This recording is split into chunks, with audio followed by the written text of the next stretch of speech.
Here's what's coming up on today's show. In the last couple of episodes, we've been talking about Roth IRAs. But what if there's something even a little bit better? Join Mark and I today as we talk about how the health savings account could be a super Roth in your retirement plan. It's easy to get lost on the way to retirement. Things like taxes, improper planning, and excessive market risk can all lead you astray from your goal of a successful and happy retirement. That's where Liz Whittaberry comes in.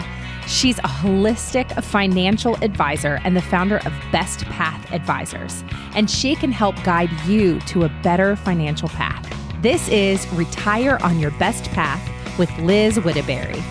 Hey everybody, welcome into Retire on Your Best Path with Liz Whittaberry and myself to talk about this topic today that she teed up for us here in the intro. And of course, Liz is the financial advisor and founder at Best Path Advisors.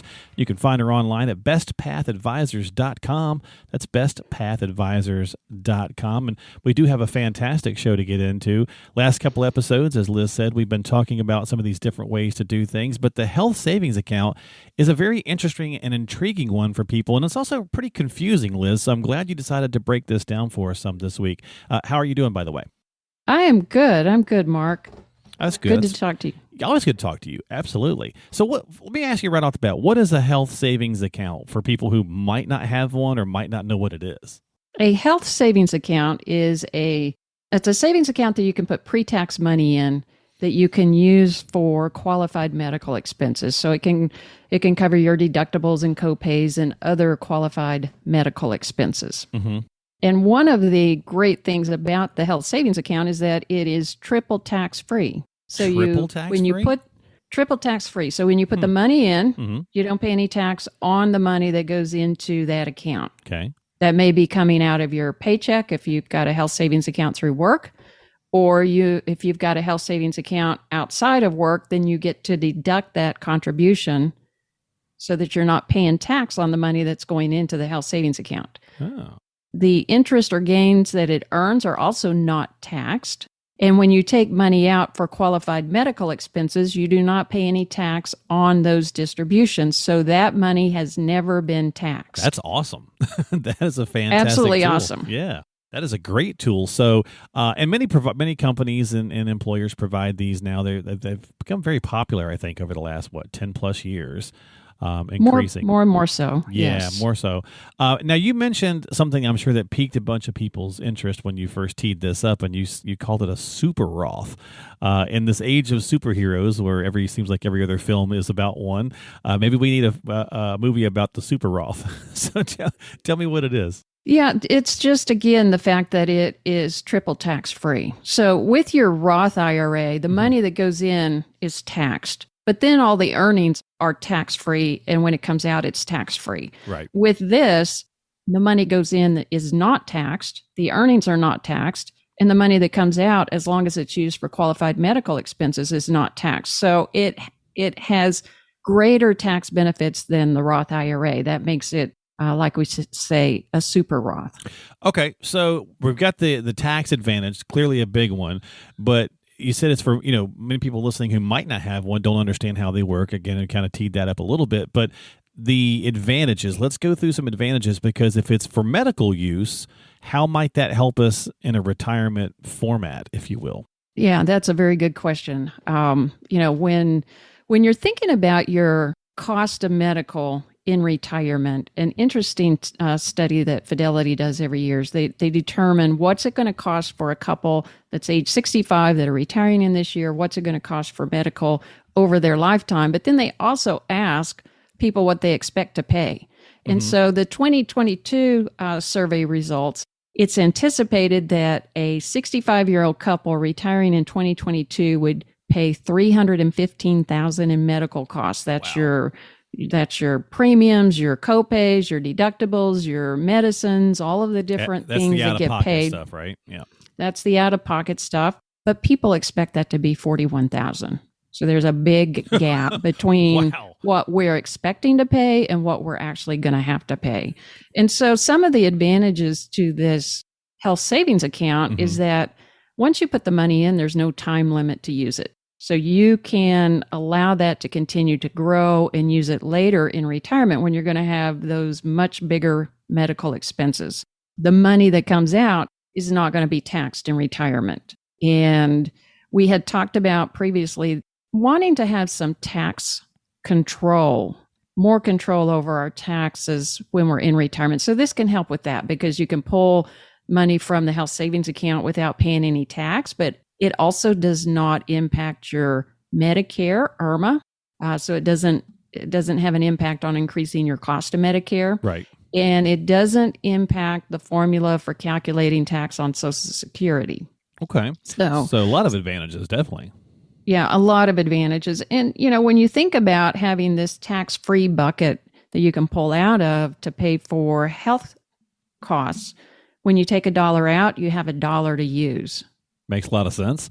And so if we're doing the advantages, we've kind of broke those down just a little bit, and I'm sure we'll get into some more of this in just a second. But what's the and HSA too is the way people may have heard this, by the way. You may not always hear someone refer to a health savings account, but it's often just called an HSA. Right. So if you have an HSA, what can you contribute to it? Like, how do you fund it? Just through tax dollars, or can you add? Can you give us some breakdown there? Yeah, it is fairly limited. Okay. A individual who has a high deductible health plan that's just covering only themselves can contribute $3,650 for 2022. Okay. Goes up a little bit every year. For a family plan, so a couple could put in $7,300. That's it for the year. Wow. Now, if you're over 55, you can also add a $1,000 catch-up. And so it is fairly limited, but it is important to get as much, in my opinion, as you can in while you can. Yeah, definitely. So then if we're talking some downsides, is there a few more? Can you kind of highlight a couple of bullet points that might be the downsides to this? Besides it being, a little bit limited on funding it, then you have to have a high deductible health plan, which means if you have any medical costs, you're going to have a higher out of pocket than maybe on some other plan. And so you would want to consider what is your own personal situation.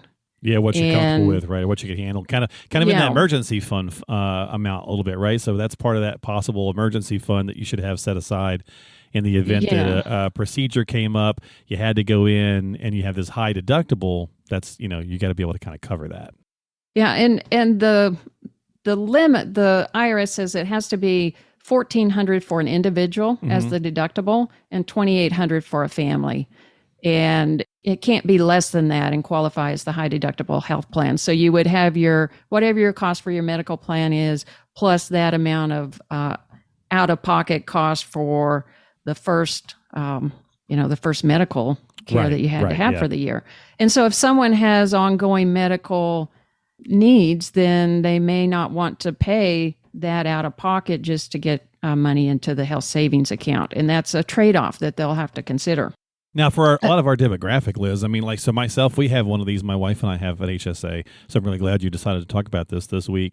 And I have some ongoing things, and just like, the cost of my pills and various different things, we get that deductible pretty easily. So a lot of our demographic is probably retirees, pre-retirees, maybe 50 plus, 45 plus. So it's not sometimes as daunting as you first think it is. When we first signed up for all this, we were like, wow, we're never going to touch that.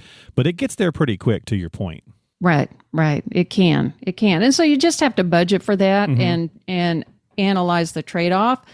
I think if you have the money to pay out of pocket and you can afford it, then having that tax-free bucket later in life, it could be very much worth it. But you do want to run your own numbers and make sure that that you've thought through that. The other issue is you could have a tax penalty. Okay. So if you take money out of a health savings account to cover anything besides qualified medical expenses, then you're going to pay taxes on that distribution. It's only tax-free if you're using it for qualified medical expenses. As long as you're taking that out and you're 65 and above, then you're just going to pay ordinary income taxes. But if you're under 65, then you're going to also pay a 20% tax penalty. Ouch. Yeah. Okay. Yeah. So you don't want to, you certainly don't want to incur that. You don't want to need to dip into it under age 65. Right. Definitely. And then you have to think about your Medicare timing and when, make sure that you don't accidentally end up on both a Medicare plan and still be contributing to your health savings account, because that would incur a penalty. And when you first sign up for Medicare at age 65, depending on how you sign up, they may actually backdate that coverage up to 6 months. Oh, good tip. Okay. So you need to be aware of how you're going to sign up, what that process is going to be, when your Medicare is going to actually start, and make sure that you have stopped those contributions to the health savings account before that happens. Okay. All right. So if we did some downsides with that little piece, then what are some upsides, some strategies, if you will, for an HSA? I think, and I'm glad that you and your wife have a health savings account. And I would say that the things to do are, number one, to use it as wisely as you can. Very much so. Yeah. Don't use it like a checking account. No.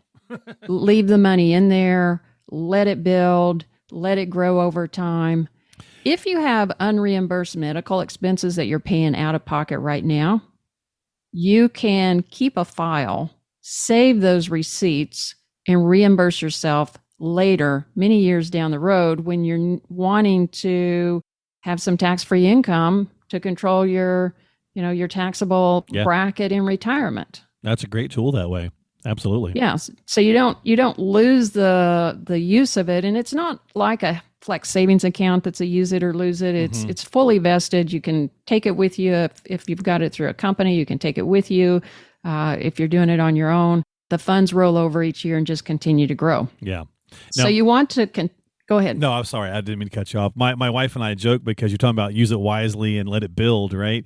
And we seems like every couple of years we have some sort of incident, and if it's not one of us, it's the other. And she's like, man, eventually we're going to be able to actually let this thing grow and build up some money in it, which it has been doing. But the first couple of years we had it, it seemed like every time we turned around, there was something kind of draining it, some sort of an event or whatever.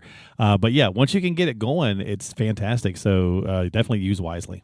Well, and then you want to invest it wisely. To your point, if you're able to get money in and let it grow for the long term, then you want to invest that for the long term.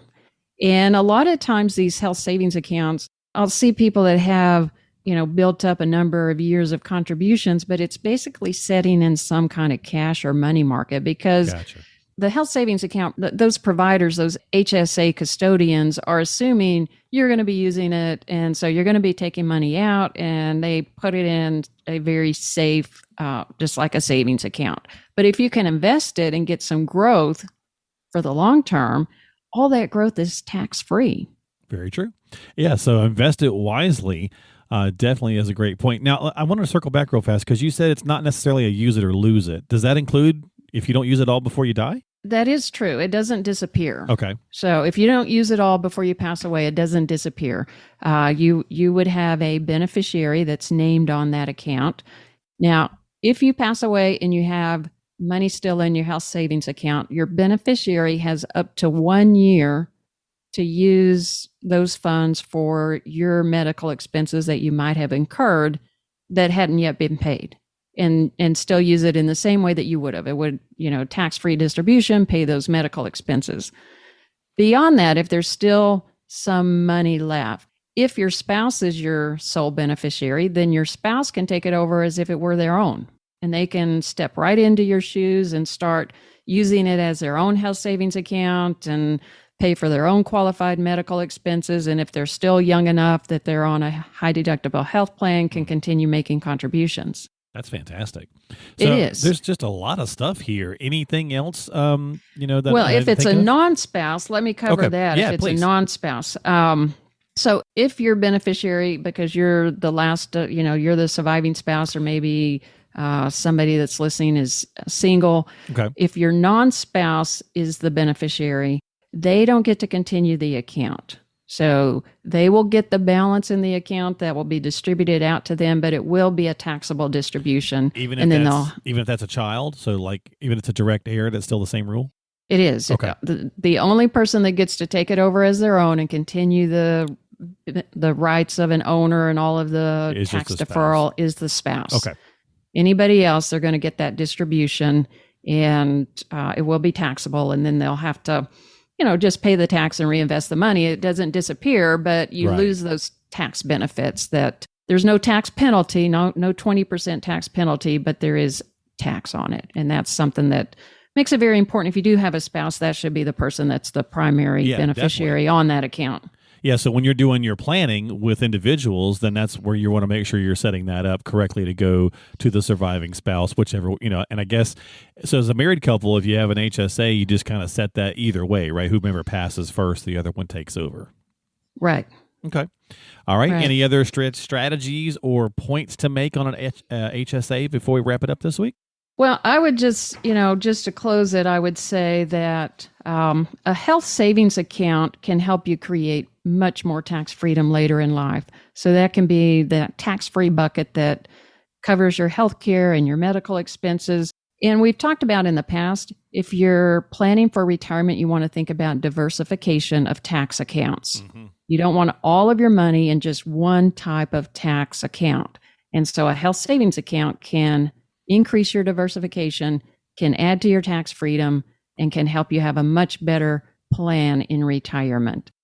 If there's anybody listening that would like to ask me a question about that, feel free to reach out because I'm here to help you be on your best path for retirement. No, that's a great point, and it certainly could be a useful tool for the right situations when talking about the benefits of an HSA, a health savings account. So again, if you got some questions about some of the stuff we covered today, the conversation about it being a super Roth, that triple tax kind of thing we were chatting about with Liz here, definitely make sure you reach out to her before you take any action with anything you hear on this show or any others. You should always check with a qualified professional like Liz. Again, you can find her online at bestpathadvisors.com. That's bestpathadvisors.com. Don't forget to subscribe to the podcast on Apple, Google, Spotify, or whatever platform you like to use. You can find us on all the major ones. Liz, thanks for hanging out and sharing some of this good topic this week. I always appreciate your time. Thank you. We'll see you next time. Absolutely. We'll see you next time right here on Retire on Your Best Path with Liz Whittaberry.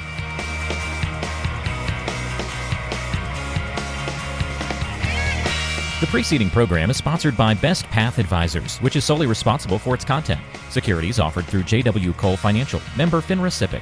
Investment advice offered through J.W. Cole Advisors. Best Path Advisors, J.W. Cole Financial, and J.W. Cole Advisors are unaffiliated entities. The opinions expressed by Liz Whittaberry should not be construed as specific tax, legal, or investment advice, nor as an offer to buy or sell any securities mentioned herein. Neither J.W. Cole Financial nor its representatives provide legal, tax, or accounting advice. Persons who provide such advice do so in a capacity other than as a registered representative of J.W. Cole. Investing is subject to risks, including the loss of principal. Due to volatility within the markets mentioned, opinions are subject to change without notice. Information is based on sources believed to be reliable, however, their accuracy or completeness cannot be guaranteed.